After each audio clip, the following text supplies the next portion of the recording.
Assalamu alaikum wa rahmatullahi wa barakatuh. Marhaban bikoum pour la capsule numéro 3 intitulée Prise en main de l'application Microsoft Excel. Donc on va lancer l'application Microsoft Excel. Vous allez voir cette présentation où on vous invite soit de choisir un nouveau classeur, sinon de commencer un nouveau classeur, mais cette fois-ci à partir d'un modèle qu'on vous propose là. Si vous cherchez autre modèle, on peut cliquer ici sur autre modèle. On va revenir à ce point là ultérieurement. Donc je clique sur nouveau classeur et Excel s'ouvre avec une feuille vierge vide devant vous. Donc vous pouvez commencer votre saisie. Je vous invite, ou bien je vous conseille à enregistrer votre classeur régulièrement. Pour cela, soit on clique sur la petite disquette en haut, c'est la combinaison CTRL S pour enregistrer. Là, on vous demande de spécifier ou bien de préparer déjà 3 informations. La première, c'est l'endroit où vous voulez stocker ce classeur-là. Pour les endroits, vous avez la possibilité d'enregistrer le fichier sur le cloud, sur le OneDrive, sinon sur votre PC, en cliquant sur ce PC ou bien parcourir pour bien spécifier le dossier sur lequel vous voulez l'enregistrer. Donc je clique sur parcourir et par exemple je vais spécifier là bureau. La deuxième chose qu'on vous demande, c'est le nom de votre classeur. Par exemple, je peux taper capsule 3 et puis la troisième information qu'on vous demande, c'est le type, c'est-à-dire est-ce que c'est un fichier XLSX, version d'Excel plus récente, c'est-à-dire c'est à partir de 2007 jusqu'au 2019, sinon on peut revenir à une version intérieure, c'est-à-dire 97-2003, on ne voit que c'est XLS. Là il faut faire attention, si vous avez un contenu qui dépasse le nombre des colonnes ou bien le nombre des lignes autorisées sur une version 2003, vous risquez de tronquer l'information stockée sur votre fichier Excel. Enfin, pour moi, je choisis l'extension XLSX et je clique sur enregistrer. Et voilà, le fichier il est enregistré. Et pour le mettre à jour à chaque fois, je mets CTRL S ou bien je clique toujours sur la petite disquette pour une mise à jour. Je ferme le fichier. À une nouvelle ouverture, le lendemain par exemple, on vous propose le dernier fichier utilisé. Maintenant, toujours, vous pouvez commencer un nouveau classeur, sinon d'ouvrir l'un des classeurs les plus récents, sinon on peut parcourir notre ordinateur pour spécifier un autre classeur à ouvrir. Je peux continuer toujours le travail sur ce classeur. Parmi les choses qu'on peut faire, c'est d'enregistrer une deuxième version, c'est-à-dire c'est l'opération enregistrer sous. On clique sur fichier, enregistrer sous, et puis on vous demande chaque fois soit de changer l'emplacement, soit le nom, soit le type, soit 2 ou bien les 3 à la fois. Donc c'est à vous de voir. Je peux l'enregistrer sous la forme par exemple capsule 3 underscore 2, c'est-à-dire la version 2. J'enregistre. Sur Excel, je peux saisir pas mal d'informations. Je peux saisir des chiffres comme les 12 et 13 déjà saisis.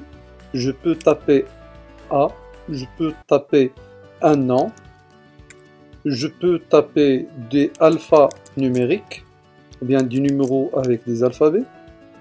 Je peux saisir par exemple n'importe quoi, comme ça, et je peux saisir 16/5. Là, Excel, il fait ce qu'on appelle une reconnaissance de contenu. Donc, elle cherche une forme la plus proche à 16/5, c'est jour, mois, donc il vous affiche le 16 mai. Par la suite, j'ajoute 2 valeurs format date, et puis une dernière valeur format heure. En élargissant un tout petit peu la colonne A, on peut observer comme quoi il y a des valeurs qui sont alignées à droite et d'autres valeurs alignées à gauche. Cette petite différence au niveau de l'alignement, dû que Excel peut connaître ou bien faire une reconnaissance du contenu. Donc tout ce qui est quantifiable, pour Excel, il le met à droite. Tout ce qui est non quantifiable, c'est à gauche. Quantifiable, c'est-à-dire il peut les utiliser dans des fonctions et formules. Une petite remarque là. nous avons une date, mais elle est écrite à gauche. Enfin, si on va voir de près cette valeur, on va voir comme quoi c'est une valeur erronée, car pour le mois de février, il n'accepte pas 30 jours. En fait, une date, c'est quoi pour Excel? Une date est un nombre de jours jusqu'au 0 janvier 1900. Aussi, l'heure est une fraction d'une journée. Donc, on peut faire soustraction, multiplication, addition, tout ce qu'on veut avec les dates et dates. Autre chose, c'est que dans Excel, elle a la possibilité de compléter tout ce qui est suite arithmétique. Il suffit de spécifier le pas.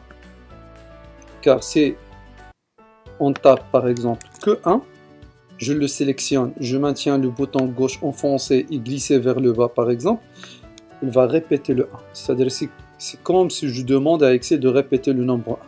Si je sélectionne le 1, 2, ben là, je viens de spécifier le pas. Par exemple 3 et puis 6, ben le pas change ici, notre pas est de 3. Tout ce qui est arithmétique, calcul, mathématiques, Excel peut le faire. Aussi, lundi, ben Excel peut compléter le nombre du jour. Janvier, et comme vous voyez, c'est une copie incrémentielle selon votre saisie. Si vous commencez, vous écrivez le tout en majuscule, il va les compléter en majuscule. Parmi aussi les choses les plus beaux à ajouter à Excel, c'est ce qu'on appelle les listes personnalisées. Par exemple, AB, je sélectionne les deux, je tire vers le bas, et voilà, j'arrive à voir maintenant les alphabets. Sur un ordinateur normal, normalement on ne les voit pas. Car sur le mien, j'ai créé au préalable une liste où il y a les alphabets. Comment? Ben, on clique sur Fichier, Options, Option avancée, et vers la fin de cette rubrique, on a ce qu'on appelle Modifier les listes personnalisées. Je clique là-dessus, et voilà les listes qu'on a. Ces listes, on ne peut pas les supprimer ni les modifier, c'est standard selon la langue que vous utilisez sur votre ordinateur, mais celle-ci c'est une liste ajoutée par moi-même. Enfin, je peux la supprimer, et puis OK. Maintenant, j'ai plus la liste qui me permet d'avoir les alphabets. Enfin, pour remédier, bien pour reprendre cette fonctionnalité, on doit y aller toujours Fichier, Options, Options avancées. Et juste en bas, nous avons Liste personnalisée. Il suffit de cliquer là. Et puis il faut saisir là les alphabets. Une entrée par ligne. A, B, C, D, E. Jusqu'au... Si vous trompez des caractères, par exemple W après F, on ajoute, ben là, croyez-moi que vous allez avoir la W après la lettre F. C'est tout pour aujourd'hui. Je vous remercie pour votre attention. Si vous avez des questions, n'hésitez pas à les poser en commentaire. À la prochaine.